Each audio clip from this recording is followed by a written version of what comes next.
جمعیت علماء ہند پہلے بج رہا تھا سیاسی جماعت نہیں ہے۔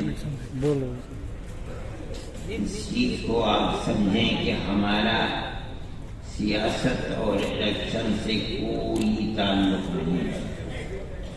جب تک ملک آزاد نہیں ہوا تھا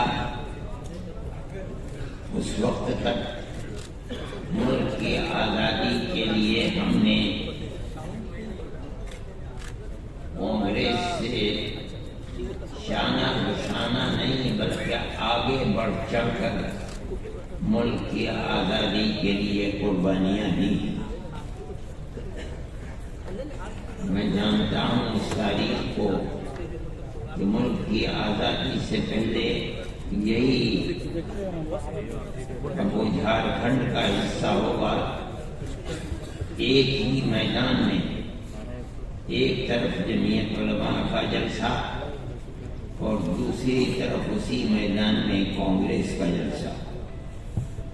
کانگریس نے اپنی تجویز پاس کرنے کے اندر ایک گھنٹہ انتظار کیا ہے کہ پہلے تجویز جمعیت علماء کی منتظمہ کے اجلاس میں پاس کر لی جائے، تب اس کے بعد کانگریس اس تجویز کو پاس کر سکے گی۔ میں اس میدان میں گیا ہوں اور میں نے جا کر کے اس میدان کو دیکھا ہے۔ آج وہ تاریخ فرسودہ ہو گئی، وہ شمع بجھ گئی، ایسا لگتا ہے، اس لیے کہ جو لوگ اقتدار کی کرسی پر بیٹھے ہوئے ہیں ان کا ملک کی آزادی سے دھیلے کا بھی کوئی تعلق نہیں ہے۔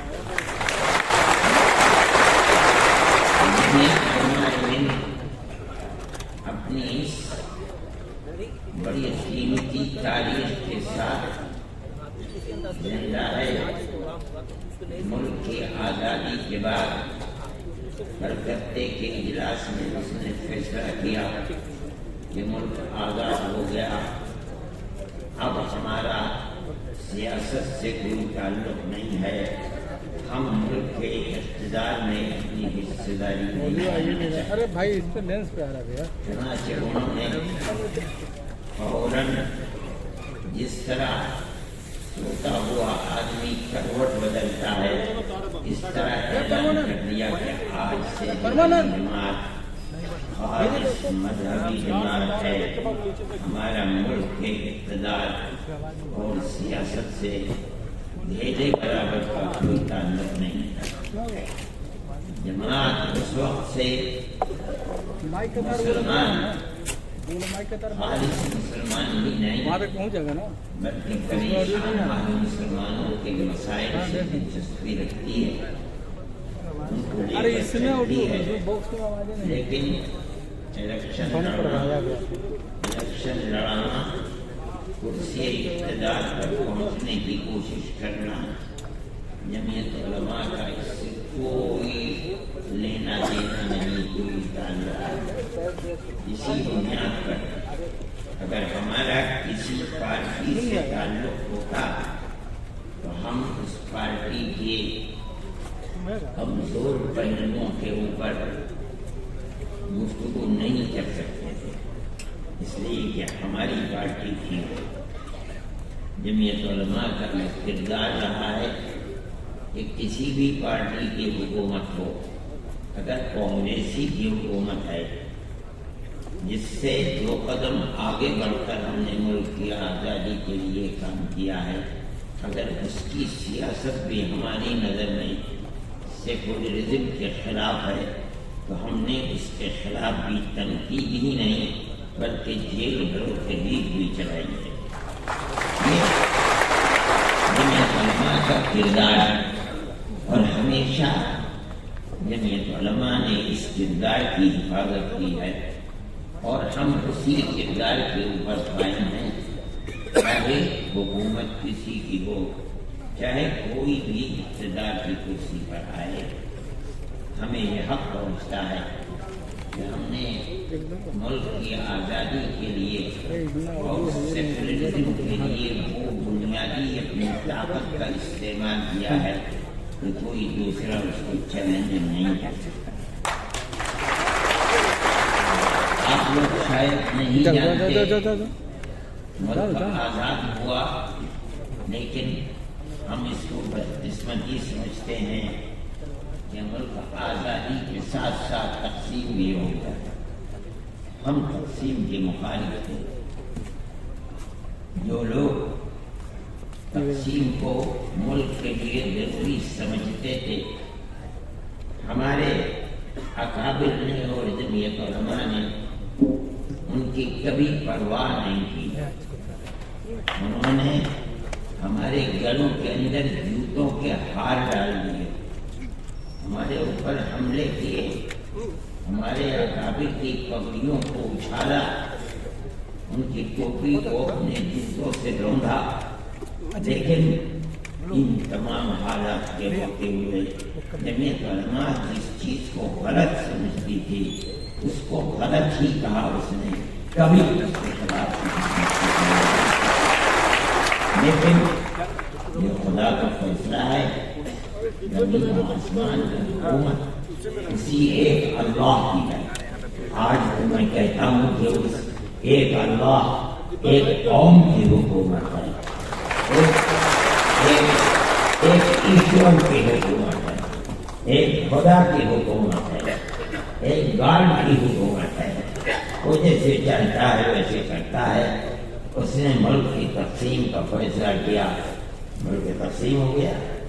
لیکن میں ان کا نام نہیں لوں گا، ہو سکتا ہے کہ وہ پریس میں آئے اور میڈیا اس کو اچھالے تو ملک کے اندر طرح طرح کے حالات پیدا ہوں گے۔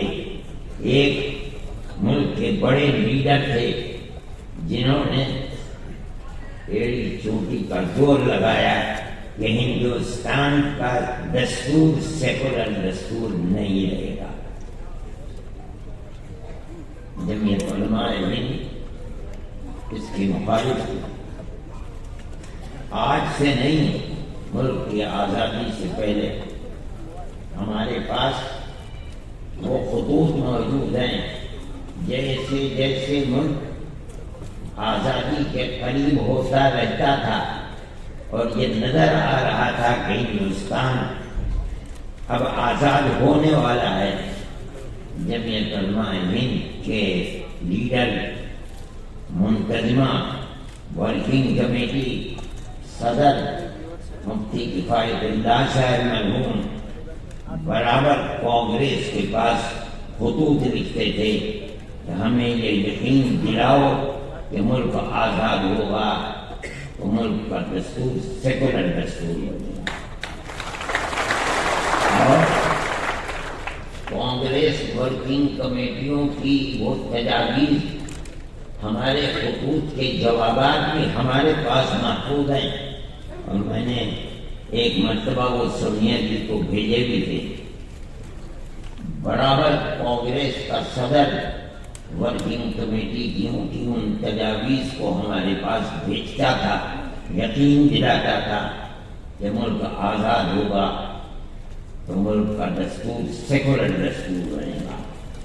اور یہ تجاویز ہیں میں لا نہیں سکا، اس لیے کہ میں کل سفر میں تھا بنگلور کی طرف، ورنہ میں ان تجاویز کو لاتا اور پڑھ کر سناتا کہ کانگریس ورکنگ کمیٹی تجویز بھیجتی ہے، پاس ہوئی ہے وہ تجویز کہ مسلمانوں کی مذہبی چیزیں، ان کی مساجد، ان کے قبرستان، ان کے امام باڑے، ان کا تہذیب، ان کا تمدن، ان کی زبان، اور کیا اور کیا اور کیا آدھا صفحہ بھرا ہوا ہے، ہر چیز محفوظ رہے گی اور ملک کا دستور سیکولر دستور بنے گا۔ لیکن ملک آزاد ہوا اور ملک تقسیم ہوا، ایک طاقت کھڑی ہو گئی اور اس نے کہا کہ مسلمان مذہب کی بنیاد پر اپنا حق لے چکا، اور اس نے پاکستان بنوا لیا اور ملک کے دو حصے ہو گئے۔ اس لیے اب ہندوستان کا دستور سیکولر دستور نہیں بلکہ مذہبی دستور ہوگا۔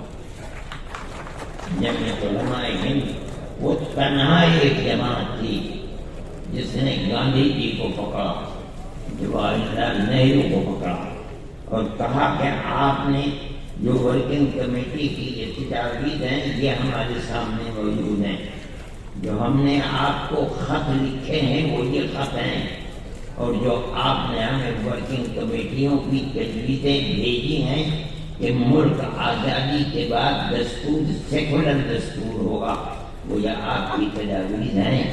آپ ان تجاویز کو عملی جامہ پہنائیے۔ ملک کو ہم نے تقسیم نہیں کیا ہے،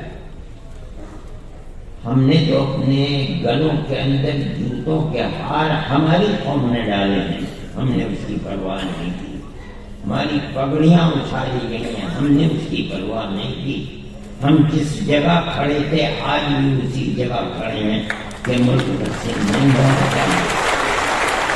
اب اگر ملک تقسیم ہوا ہے تو ملک کی تقسیم پر دستخط آپ نے کیے ہیں، ہم نے دستخط نہیں کیا۔ اس لیے قصوروار آپ ہیں، آپ نے جو ہم سے وعدہ کیا ہے آپ اس وعدے کو پورا کیجیے۔ ملک کا دستور سیکولر دستور ہوگا، یہاں ہر اقلیت کو، چاہے کوئی زبانی اقلیت ہو، چاہے وہ مذہبی اقلیت ہو، ہر اقلیت کو زندگی کا اکثریت کے ساتھ حق ہوگا۔ شریف لوگ تھے، جمعیت کی قربانیوں کو جانتے تھے، آج تو ارباب اقتدار جمعیت علماء کی قربانیوں کو بھی نہیں جانتے۔ جمعیت علماء کی قربانیوں کو جانتے تھے، جمعیت علماء کے اس مطالبے کے سامنے مجبور ہوئے اور ملک کا دستور سیکولر دستور، وہ دفعات موجود ہیں جس کے اندر ہر اقلیت کو اپنی مذہبی آزادی کے ساتھ جینے کا حق ہے، لیکن وہ لوگ جنہوں نے وہ حق دیا تھا وہ آہستہ آہستہ دنیا سے چلے گئے۔ اب کوئی ایک آدمی بھی نہیں ہے جو اس کا جاننے والا ہو، علاوہ ایک منموہن سنگھ جی کے۔ میں ان کے پاس وزیر اعظم تھے، مسلم مسائل کو لے کر کے جایا کرتا تھا، کبھی ایک دن کے بعد کبھی 2 دن کے بعد جمعیت علماء کے صدر کے حیثیت سے وہ اس کو وقت دیتے تھے۔ میں ایک دن ان کے پاس گیا جامعہ ملیہ اسلامیہ کے اقلیتی کردار کے لیے، اور میں نے ان سے کہا کہ جمعیت علماء ہند کے جو صدر تھے، سب سے پہلے صدر شیخ الہند، جنہوں نے 4 سال مالٹا کی جیل میں اپنے شاگردوں کے ساتھ گزارے تھے، جامعہ ملیہ اسلامیہ کی بنیاد انہوں نے رکھی تھی، آج اس کا اقلیتی کردار بھی محفوظ نہیں ہے۔ یہ میں سب جانتا ہوں، مجھے حیرت ہوئی کہ یہ بوڑھا آدمی اس تاریخ کو جانتا، آج تو کوئی اس تاریخ کا جاننے والا بھی نہیں، اور انہوں نے اس کا فیصلہ کیا۔ لوگوں نے مخالفت کی اس کی، میں 2 مرتبہ 3 مرتبہ ان کے پاس گیا، ہنسنے لگے، اور انہوں نے اس کے بعد حکم دیا کہ اس کے اقلیتی کردار کو بحال کیا جائے۔ اس کے اقلیتی کردار کو، جو وزیر تھا، قبل سبل منسٹر تھے اس وقت، جب انہوں نے کہا اور سونیا جی نے کہا کہ اس کے اقلیتی کردار کو بحال کیا جائے، کر نہیں سکے قبل سبل، انہوں نے سلمان خورشید کو لکھا۔ سلمان خورشید کے نے، مجھے پتہ چلا رمضان میں کہ سلمان خورشید کو انہوں نے کہا، میں نے ان کو ٹیلی فون کیا، میں نے کہا کیا سلمان خورشید صاحب، قبل سبل جی جو منسٹر ہیں وزیر تعلیم ہیں، کیا انہوں نے آپ کو لکھا ہے؟ کہا کہ ہاں مجھے لکھا ہے، میں اس کا جواب دوں گا۔ میں نے کہا کہ اگر مسلم مفاد کے خلاف آپ نے جواب دیا تو قیامت تک مسلمان چھوڑے گا نہیں، یاد رکھیے گا۔ کہنے لگے نہیں، جو اصل حقیقت ہے میں وہی لکھوں گا جواب دوں۔ میں نے کہا بڑی اچھی بات ہے، انہوں نے جواب دیا اور اقلیتی کردار کو بحال کر دیا گیا۔ آج لوگ جاننے والے نہیں ہیں جمعیت علماء کو، نہیں جانتے کہ جمعیت علماء کا کردار کیا رہا ہے۔ سیکولرزم کی حفاظت جمعیت علماء نے کی ہے، ورنہ ملک کا دستور میں اگر نام لوں کہ وہ کون لوگ تھے جو گاندھی جی کو مجبور کر رہے تھے کہ ملک اب سیکولر دستور نہیں ہوگا، لیکن جمعیت علماء کے سامنے گاندھی جی بھی اور جواہر لال نہرو بھی اور دوسرے لوگ بھی مجبور ہوئے اور انہوں نے سیکولرزم کو قبول کیا۔ اور جمعیت علماء کہ اس مطالبے کے سے کبھی کانگریس باہر نہیں جا سکتی، اور اگر کانگریس باہر نکلنے کی دائیں بائیں ہوئی تو کوئی نہیں بولا۔ جمعیت علماء تنہا وہ جماعت تھی جس نے اس کے خلاف جیل بھر تحریک کو چلایا چلی، اور مجھے خوب یاد ہے کہ جمعیت علماء کے سارے ملک کے لوگ دلی کی کالی مسجد کے اندر تھے، اور سونیا جی نے، اندرا جی نے ایک سفید کاغذ کے اوپر دستخط کر کے جنرل شاہ نواز کو بھیجا، اور وہ آئے کالی مسجد میں، اور انہوں نے ان کے سامنے وہ تحریر دی ان کے دستخطوں کی کہ اندرا جی نے بھیجا ہے، آپ کے جو مطالبات ہوں آپ اس میں لکھ دیجئے، میرے دستخط ہیں اور مجھے وہ مطالبات منظور ہیں۔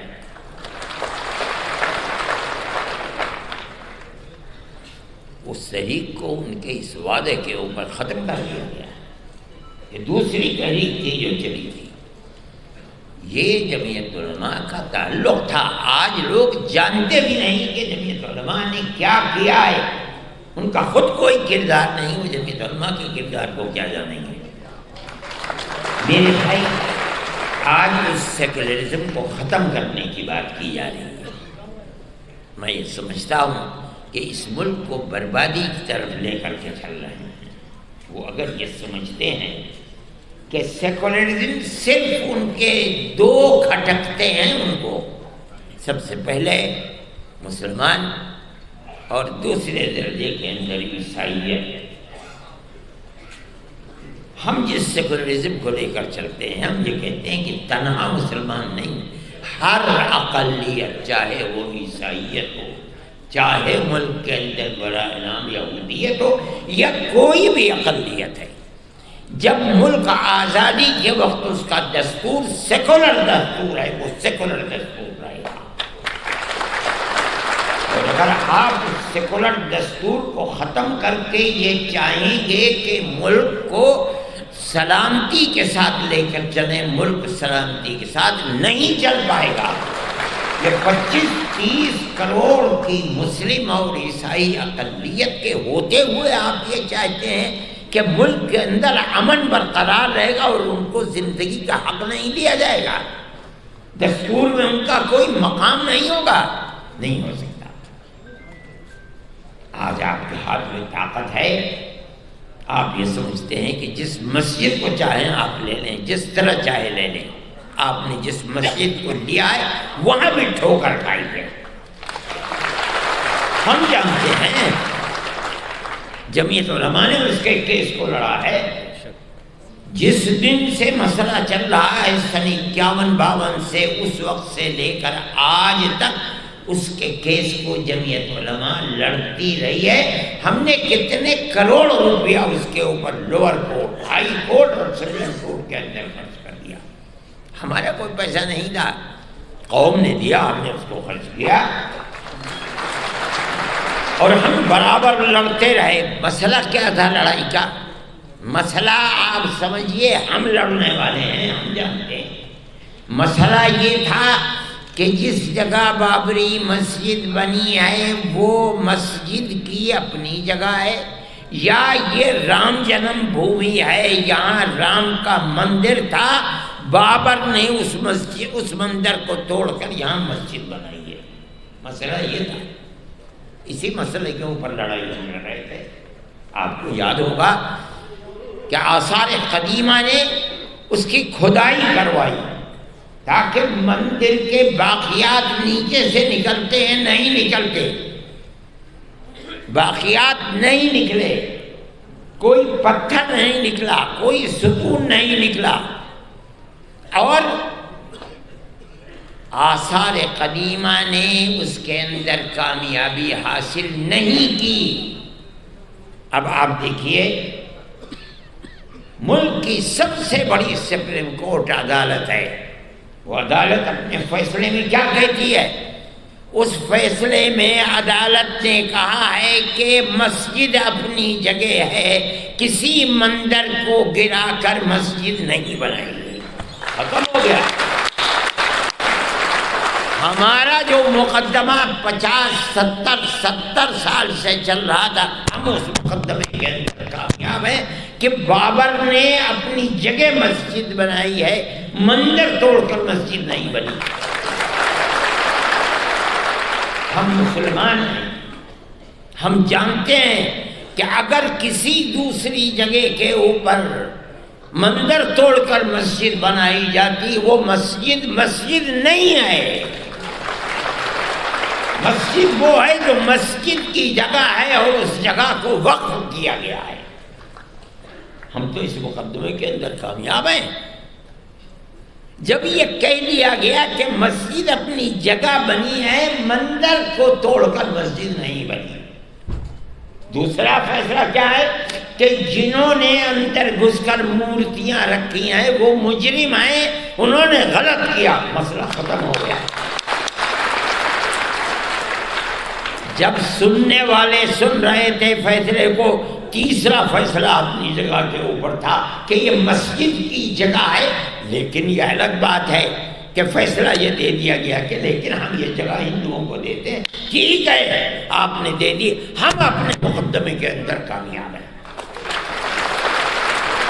ہم آج نہیں بولتے، نہ ہمیں بولنا چاہیے، اس لیے کہ جو سب سے بڑی ملک کی عدالت ہے اس نے یہ ہندو بھائیوں کو دے دی۔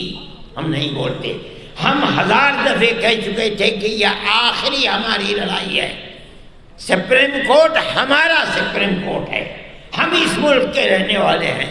سپریم کورٹ جو فیصلہ کر دے گا ہمیں وہ منظور ہے۔ سپریم کورٹ نے فیصلہ کر دیا، ہم اپنے گھر بیٹھ گئے، ہم خاموش ہیں، ہم نہیں کہتے کچھ، لیکن دنیا ختم تو نہیں ہے، ہم ختم ہو جائیں گے۔ آگے آنے والا مورخ یہ لکھے گا کہ بابری مسجد کی جگہ مندر کس طریقے پر بنا ہے۔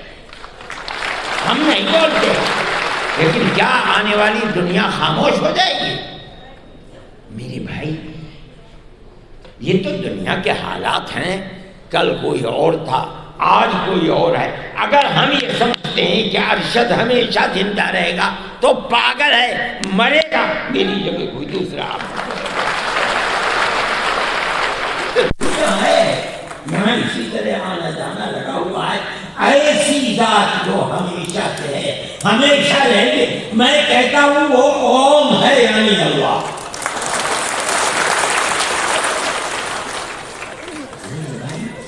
سیکولرزم کی حفاظت 2 بجے جلسہ ختم ہو جانا چاہیے، میں اس سے پہلے ہی ختم کر دوں گا۔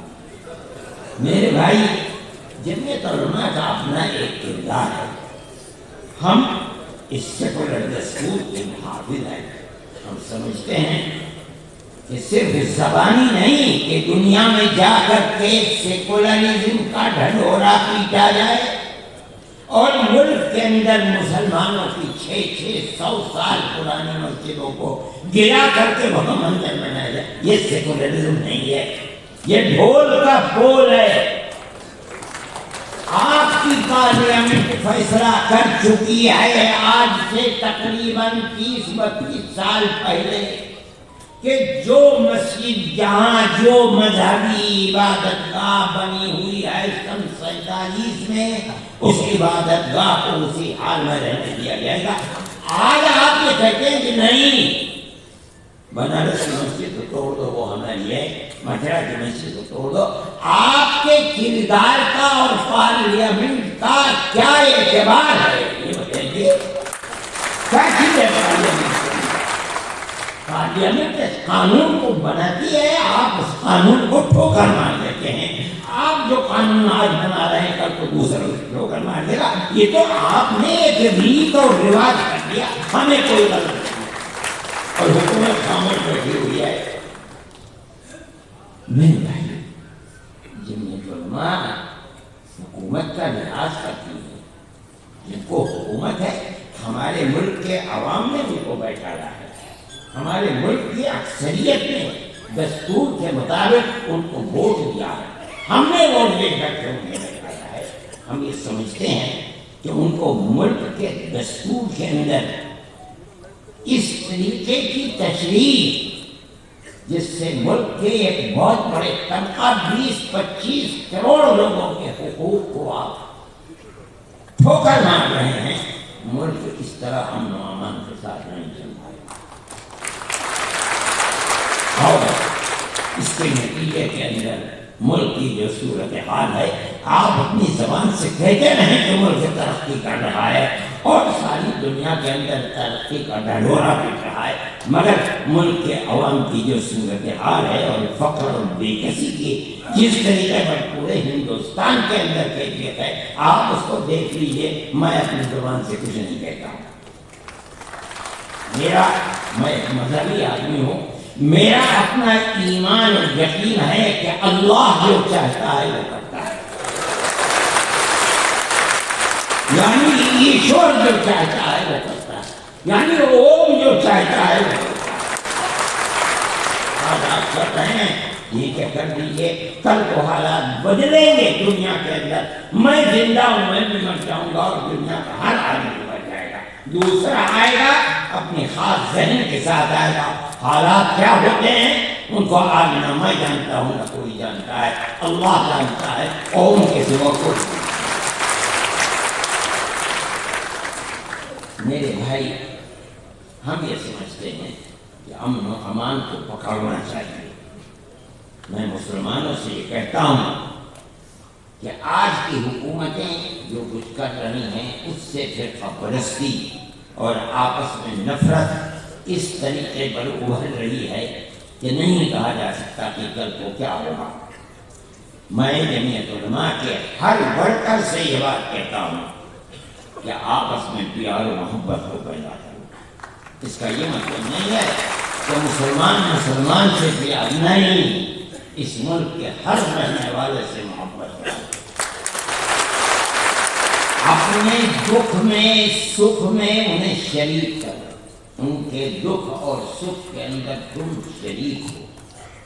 ان کے یہاں شادی بیاہ ہے وہ تم کو نہیں بلاتے, جاؤ اور مبارکبادی دے کر چلے آؤ. کھانا کھلاتے ہیں کھاؤ, نہیں کھلاتے نہ کھاؤ. جب تمہارے یہاں سکھ ہو, شادی بیاہ ہو, تم اپنے رشتہ داروں کو جس طرح بلاتے ہو اپنے دائیں بائیں رہنے والوں کو, رہنے والے غیر مسلموں کو بلاؤ. یہ تمہاری پرانی زندگی ہے, آج کی نہیں, یہ ہزاروں سال پرانی زندگی ہے. اور اسی طرح اس ملک کے اندر ہم رہتے چلے آئے ہیں.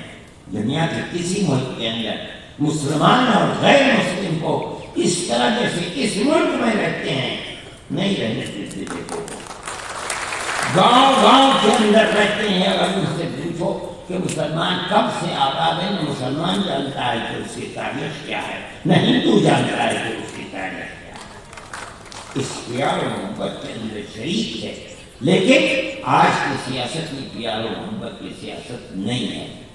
میں یہ سمجھتا ہوں کہ یہ بڑی تباہی کے آثار ہیں.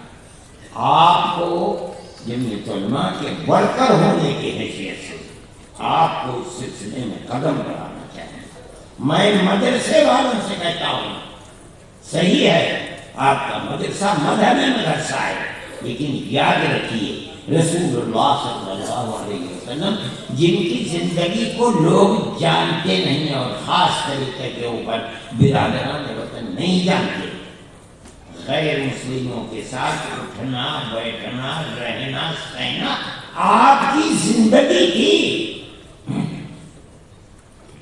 آپ جب تک زندہ رہے, میں ایک بات کہتا ہوں اور یہ تو بڑی لمبی بات ہو جائے گی, ابو طالب آپ کے چچا تھے, آخری وقت تک بت پرست رہے اور کھانا پینا اٹھنا بیٹھنا اللہ کے نبی کے ساتھ تھا۔ اگر اللہ کے نبی کو مکے کے لوگوں نے آبادی سے باہر کر دیا، ابو طالب نے ساتھ نہیں چھوڑا، باہر رہے، اور دین کے اعتبار سے وہ اللہ کے دین کو، اللہ کے نبی کے دین کو نہیں مانتے تھے، آخری وقت تک نہیں مانتے تھے۔ جب جان نکل رہی تھی تب گئے نبی کریم علیہ السلام ان کے پاس اور جا کے کہا چچا ایک مرتبہ لا الہ الا اللہ محمد رسول اللہ کہہ دیجیے، میں قیامت کے دن اللہ کے یہاں آپ کی شفاعت تو کر دوں گا۔ ابو جہل وہاں کھڑا ہوا تھا، ابو جہل نے کہا ابو طالب کیا کہیں گے تمہارے بعد لوگ، کیا آخری وقت میں اپنے باپ دادا کے دین کو چھوڑ دیا؟ یہ کہا کہ نہیں، میں اپنے باپ دادا کے دین کے اوپر ہوں اور مر گئے۔ اللہ کے نبی نے ساتھ نہیں چھوڑا، نہ انہوں نے چھوڑا نہ اللہ کے نبی نے ساتھ چھوڑا، حالانکہ اللہ کے نبی کے دین پر نہیں تھے، نہ زندگی میں تھے نہ مرتے وقت تھے۔ نہیں بھائی، یہ رسول اللہ کا کردار ہے۔ یہ سمجھنا کہ کسی غیر مسلم کے ساتھ اٹھنا بیٹھنا یہ درست نہیں، اسلام میں غلط ہے، غلط ہے، غلط ہے۔ ہم والے ہیں، وہ ہمارے بھائی ہیں۔ میں کہتا ہوں ایک آدم کی یعنی پرتم منو کی اولاد ہے، ہم دونوں بھائی بھائی ہیں۔ جو لوگ اس پر تفریق میں اور دشمنی اور نفرت میں لے جانا چاہتے ہیں وہ ایک باپ کی اولاد نہیں مانتے، اور غلط ہے، غلط ہے، غلط۔ ہم سب ایک ہی باپ کی اولاد ہیں، ہم سب ایک دوسرے کے بھائی ہیں۔ میرے تعلقات RSS کے بڑے چوٹی کے لوگوں سے ہیں جو میرے پاس آتے ہیں، میں ان کے پاس جاتا ہوں، ہندوؤں سے بھی ہیں، مسلمانوں سے بھی ہیں، میں جو ان کی تواضع کر سکتا ہوں میں وہ تواضع، میں کوئی بہت بڑا دولت مند آدمی نہیں ہوں، لیکن جو بھی کر سکتا ہوں میں پیار و محبت کی باتیں ان کے ساتھ کرتا ہوں۔ کوئی ضرورت نہیں ہے میں کیوں تفریح کروں، وہ صحیح ہے، وہ RSS کے لوگ ہیں، دوسری پارٹیوں کے لوگ ہیں، وہ کریں، ہمارا فرض یہ ہے کہ ہم ان کے ساتھ پیار و محبت، اور میں جانتا ہوں کہ وہ شریف لوگ ہیں، اپنی شرافت کے کردار کو پیش کرتے ہیں۔ میرے بھائی، میں اس لیے کہتا ہوں کہ آپ کو اس سلسلے کے اندر جو مدرسے والے ہیں وہ اپنے مدرسوں کے جلسوں کے اندر بلائیں، بچوں سے تقریریں کروائیں، ماں باپ کے ساتھ کس طرح تعلقات رکھنے چاہیے، قرآن کیا کہتا ہے، اللہ کا نبی کیا کہتا ہے، ان کو سنائیں۔ پڑوسیوں کے ساتھ کیسے تعلقات ہونے چاہیے، آدمی کے ساتھ قطع نظر اس کے کہ اس کا مذہب کیا ہے، کیسے تعلقات ہونے چاہیے، تاکہ آپ کے خلاف جو پروپیگنڈا ہے کہ اسلام دہشت گردی کا مذہب ہے، یہ جائے تو لوگ سنیں تو کہ آپ تعلیم کیا دیتے ہیں، قرآن بتاتا کیا ہے۔ ہمارا قصور ہے کہ ہم اسلام کی صحیح تصویر ان کے سامنے پیش نہیں کر پا رہے ہیں، ہمیں کرنی چاہیے۔ میں یہ بات کہتا ہوں اور آپ میری اس بات پر غور فرمائیں، آپ جہاں مسجد مدرسہ قائم کرتے ہیں اس مدرسے کے اندر اپنے ان بھائیوں کو بلائیے، ان کے سامنے اپنے اس پروگرام کو پیش کیجیے جو انسانیت کا پروگرام ہے اور جو قرآن سے ثابت ہو رہا ہے، جو اللہ کے نبی سے ثابت ہو رہا ہے، تب آپ سمجھا جائے گا کہ اسلام کی صحیح تصویر کو دنیا کے سامنے پیش کر رہے ہیں۔ اور اگر یہ نہیں کرتے تو میرے بھائی آپ کے لیے مشکلات ہیں، اور قصوروار آپ ہی ہیں، دوسرے قصوروار نہیں ہیں، اس لیے کہ ہم اسلام کی تصویر کو اپنی زندگی سے پیش نہیں کر پا رہے ہیں۔ جمیعت علماء کا یہ کردار ہے، جمیعت علماء کی یہ تعلیمات ہیں۔ میرے بھائی ان تعلیمات کو پیش کرنا چاہیے۔ ملک کے اندر جو حالات ہو رہے ہیں میرے اور آپ کے خلاف، مسلمان کے خلاف موب لنچنگ کے مسائل ہیں، ابھی چند روز پہلے ناصر الجنید کو زندہ جلا دیا گیا، اور گرانے والے کے لیے ہزاروں آدمی کھڑے ہوئے ہیں، احتجاج کر رہے ہیں کہ پکڑا نہیں جا سکتا۔ ملک کی پولیس بھی ان کو پکڑنے کے اندر ناکام ہے، اپنے فہرست سے بھی ان کو نکال دیا ہے۔ یہ چیز ملک کے لیے کوئی اچھی چیز نہیں ہے۔ اس کا مطلب ہے کہ ملک کے اندر امن و امان کو قائم رکھنے کے لیے جن لوگوں کے ہاتھ میں اقتدار ہے، چاہے وہ کسی بھی پارٹی کے لوگ ہوں، میں یہ نہیں کہتا ہوں، جن کے ہاتھ میں اقتدار ہے وہ ملک کو اس جگہ کے اوپر جس پر ملک کو رہنا چاہیے اور امن و امان قائم ہونا چاہیے نہیں ڈالنا چاہتے۔ انہیں صرف اپنے اقتدار، اپنی کرسی کی فکر ہے، اس کے خلاف ملک جل جائے، بھاگ میں چلا جائے، ان کو اس سے کوئی کام نہیں۔ ہمیں اپنے کردار کو صحیح رکھنا چاہیے۔ علماء آپ کو اسی چیز کی تعلیم دے رہی ہے، میں آپ کے سامنے اس چیز کو پیش کر رہا ہوں۔ ہم یہ ملک ہمارا ہے، ہم اس میں جیتے ہیں، اس ملک سے ہمارا تعلق شاریرک تعلق بھی ہے، ہم یہیں پیدا ہوئے ہیں اور یہیں مریں گے، یہیں ہماری قبر بنے گی اور اسی دھرتی کا ہم حصہ بن کر کے ختم ہو جائیں گے۔ ہمارا اس ملک سے تعلق شاریرک بھی ہے اور دینی تعلق بھی ہے۔ میں نے جیسے کہا کہ سب سے پہلے دین، یعنی ایک اللہ کے سوا کوئی اللہ نہیں ہے، یعنی ایک ایشور کے سوا کوئی ایشور نہیں، یعنی ایک اوم کے سوا کوئی اوم نہیں ہے۔ دنیا کا سب سے پہلا پیغمبر اور سب سے پہلا نبی ہندوستان اور بھارت کی اسی دھرتی پر ہر نبی نے اسی چراغ کو جلایا ہے۔ حضرت محمد صلی اللہ علیہ وسلم نے بھی ایک توحید کے اسی چراغ کو جلایا ہے، جس چراغ کو آدم یعنی من لے کر جنت سے اس دھرتی کے اوپر اترے تھے۔ ہمیں اس پر فخر ہے، ہمارا اس دھرتی سے تعلق شاریرک بھی ہے اور دھارمک اور دینی تعلق بھی ہے۔ ہمارے نزدیک ہندوستان وہ دھرتی جس کو اللہ نے منتخب کیا ہے حضرت آدم یعنی منو کو اتارنے کے لیے، وہ باعزت اور بڑی عظیم دھرتی ہے۔ ہم اس دھرتی کا احترام کرتے ہیں، اسی میں جیتے ہیں، اسی میں مریں گے۔ یہ ہمارا اس ملک سے تعلق ہے، کوئی جانے نہ جانے، کوئی مانے نہ مانے، ہم جو بات جتنی بات کہہ رہے ہیں، میں دین کو کہتا ہوں، اسلام کو نہیں کہتا ہوں، میں دین کو کہتا ہوں۔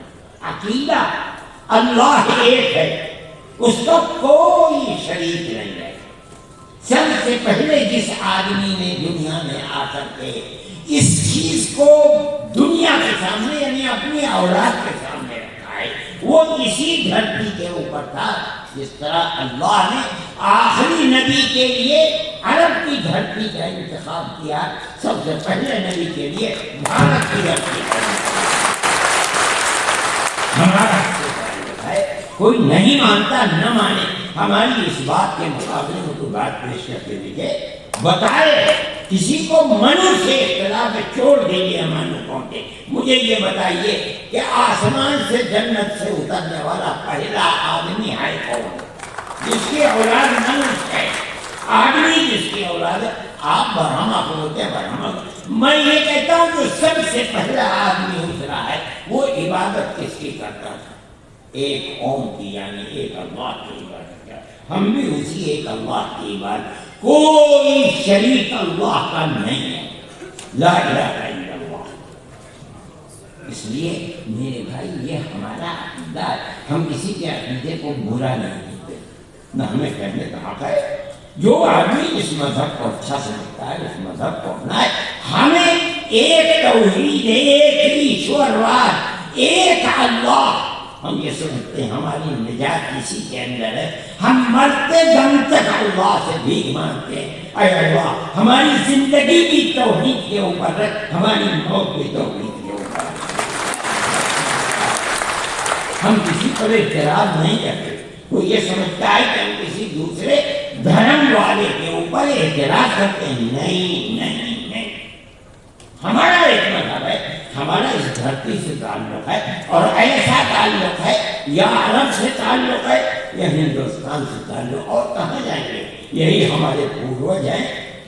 کون پوروج ہے؟ منو یعنی آدم، اور ہم یہی عقیدہ رکھتے ہیں اور اسی عقیدے کے اوپر ہم 1400 سال سے جی رہے ہیں۔ ہر نبی نے یہی عقیدہ، لاکھوں نبی آئے 1 لاکھ سے زائد، ہر نبی نے یہی عقیدہ پیش کیا۔ اس عقیدے میں کوئی اختلاف نہیں، شریعت الگ الگ ہے، وہ الگ نہیں ہے۔ اس کو سمجھیے، دین اور شریعت کے اندر فرق ہے۔ میں دین کہہ رہا ہوں، عقیدہ یہی ہے، ایک اللہ، یعنی ایک قوم، بس ایک ہی سمروار، باقی شریعتیں الگ ہیں۔ کہیں 1 نماز ہے، کہیں 2 نمازیں، ہمارے یہاں 5 نمازیں ہیں۔ حضرت یوسف کے یہاں آدمی کو سجدہ تعظیمی کرنا جائز تھا، ہمارے یہاں جائز نہیں ہے۔ ہمارے یہاں روزہ نام ہے نہ کھانے نہ پینے کا۔ حضرت عیسیٰ علیہ السلام تسلیم کی والدہ ہیں، ان کے ذہن میں یہ بات ہے میں جاؤں گی اس بچے کو لے کر، تو دنیا کیا کہے گی؟ اللہ فرماتا ہے فقولی انی نذرت للرحمن صوما فلن اکلم اليوم انسیا، میں نے آج روزے کی نیت کر لی ہے۔ اس بچے سے پوچھو، میں بول نہیں سکتی۔ اس کا مطلب ہے کہ روزہ ان کی اس وقت کی شریعت میں خاموش رہنے کا نام تھا، وہ خاموش رہے۔ بچہ خود بولتا ہے، ایک دن کا پیدا بچہ، قال انی عبد اللہ آتانی الکتاب وجعلنی نبیا وجعلنی مبارکا اینما کنت۔ یہ شریعتیں بدلتی رہتی ہیں۔ آخری شریعت جس کو ہم نے دونوں ہاتھوں سے اپنی آنکھوں سے لگا رکھا ہے اپنے سینے، وہ شریعت محمدی ہے جس پر ہم جینا اور مرنا چاہتے ہیں۔ میں نے یہ بات کہی اور میں شکر کرتا ہوں اس لیے کہ 2 بج رہے ہیں، جو اللہ تعالیٰ آپ کے اس جلسے کو مبارک فرمائے اور ہمیشہ صحیح راستے پر ہمیں چلنے کی توفیق عطا فرمائے، ہمارے دل میں اپنے اس ملک کی محبت پیدا فرمائے، ہمارے دل کے اندر اس ملک میں ہر بسنے والے انسان سے چاہے اس کا مذہب کسی ہو، پیار محبت کو پیدا فرمائے۔ اللہ تعالیٰ اس ملک کے اندر سب بسنے والوں کے دلوں میں پیار و محبت کو پیدا کرنا، جو ہماری پیار و محبت کی پرانی تاریخ تھی، اے اللہ اس تاریخ کو زندہ و جاوید فرما۔ اے پروردگار، جتنے لوگ ہیں یہاں بیٹھے ہوئے، خاص طور پر ان کی دنیا کو بھی آباد فرما، ان کی آخرت کو بھی آباد فرما۔ اے اللہ رزق حلال عطا فرما، شرور و فتن سے محفوظ و معلوم فرما، ہمارے دلوں کے اندر قطع نظر مذہب سے اوپر اٹھ کر کے اے پروردگار ہمارے دلوں میں پیار و محبت کو پیدا فرما، امن و امان کو پیدا فرما، اور اے اللہ جو لوگ امن و امان کو آگ لگا رہے ہیں اے پروردگار انہیں خائب و خاسر فرما اور رسوا فرما۔ اے پروردگار جمیع علماء دین کو ترقی عطا فرما اور ہمیشہ ہم خدام کو صحیح راستے پر چلنے کی توفیق عطا فرما۔ وصلی اللہ تعالی علی خیر خلقہ سیدنا محمد وعلی آلہ وأصحابہ۔ نہیں کیا کہہ رہے ہیں؟ نہیں